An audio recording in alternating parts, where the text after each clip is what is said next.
Imagine yourself working as a hotel bellboy. You've been called to check on a guest who hasn't answered the phone all morning. You unlock the door to room 1046, and what you find inside sends shivers down your spine. A man, bound and bloodied, barely alive, whispering the haunting words, "Nobody did this." What would you do next? Welcome back to Mystery Junky, the channel where we uncover the world's most chilling unsolved mysteries. Before we dive into the dark tale of room 1046, make sure to hit that subscribe button so you never miss an eerie story like this one. Now, let's explore the case that has baffled investigators for decades.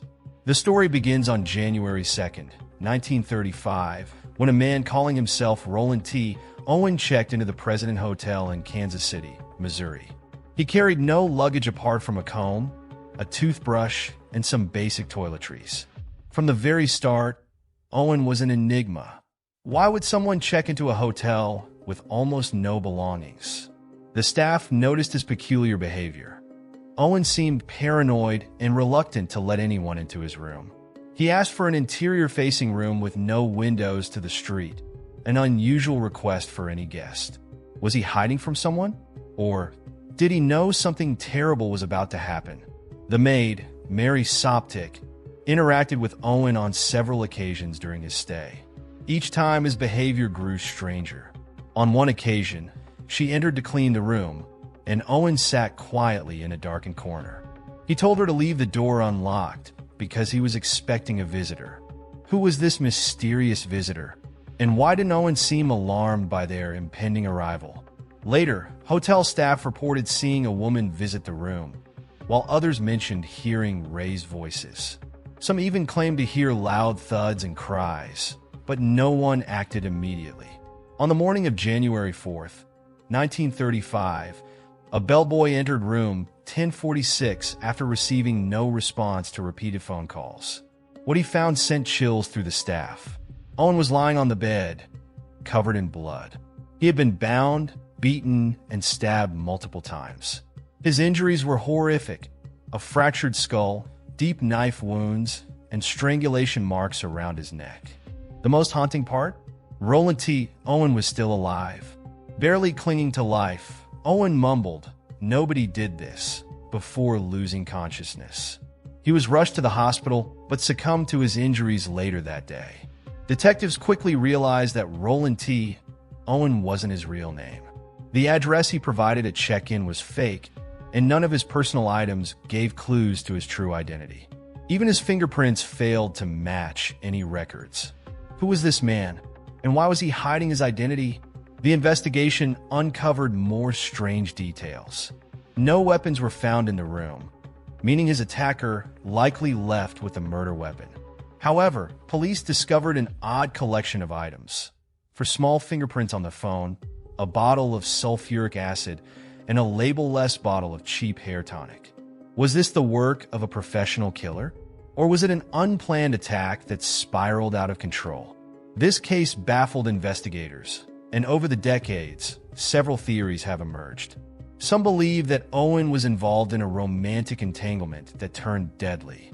The woman reportedly seen visiting his room could have been a lover, or the wife or girlfriend of someone else. Could jealousy have been the motive? Another theory suggests Owen was targeted by organized crime. His reluctance to reveal his identity and his strange behavior could point to him being on the run. Some speculate that room 1046 was the site of a planned meeting that ended violently. Though nothing of significant value was stolen, some think Owen may have been targeted by a thief. Perhaps the attacker intended to rob him, but panicked and killed him when things got out of hand. For years, the biggest question remained unanswered. Who was Roland T. Owen?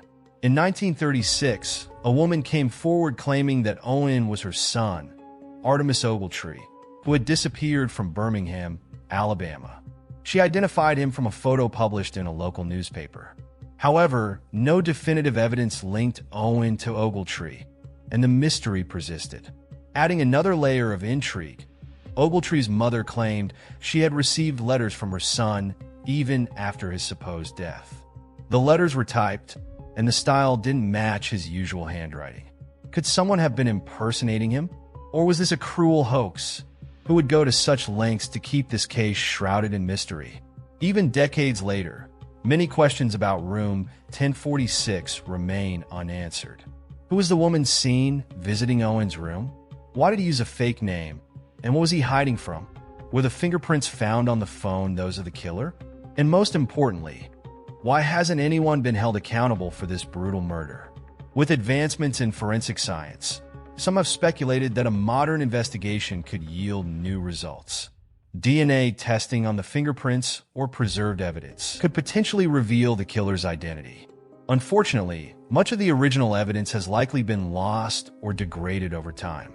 Does this case hold the answers to one of Kansas City's most perplexing mysteries? Or will it remain forever unsolved?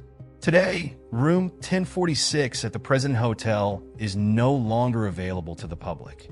It has become a symbol of unsolved mysteries and serves as a chilling reminder of how some crimes can remain buried in the sands of time.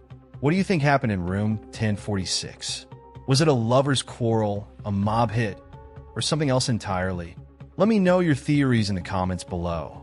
The story of room 1046 remains one of the most chilling and enigmatic cases in the true crime world. Over the decades, it has gained widespread attention not just for the brutality of the crime, but for the layers of unanswered questions that surround it. Who was Roland T. Owen? Why was he in Kansas City?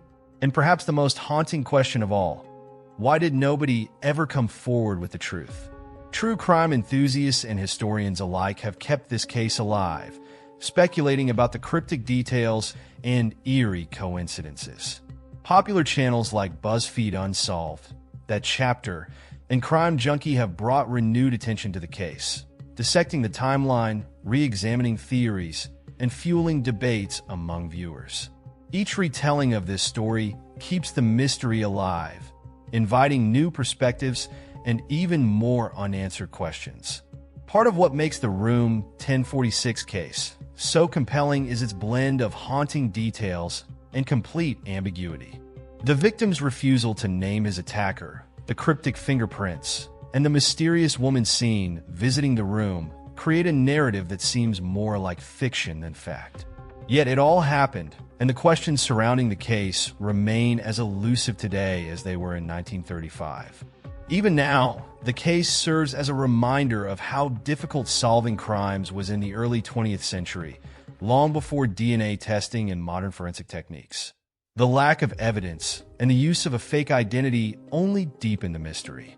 Could advancements in today's investigative technology have cracked this case wide open? Or would we still be left with more questions than answers? From Roland T. Owen's check-in to the chilling discovery in Room 1046, every aspect of this case is shrouded in secrecy. His odd behavior, the cryptic visits from mysterious guests, and the horrifying injuries that ultimately took his life paint a picture of a man running from something, or someone, far beyond our understanding. The investigation, while thorough for its time, ultimately hit dead ends at every turn. The discovery that Roland T. Owen was a false identity only added to the confusion.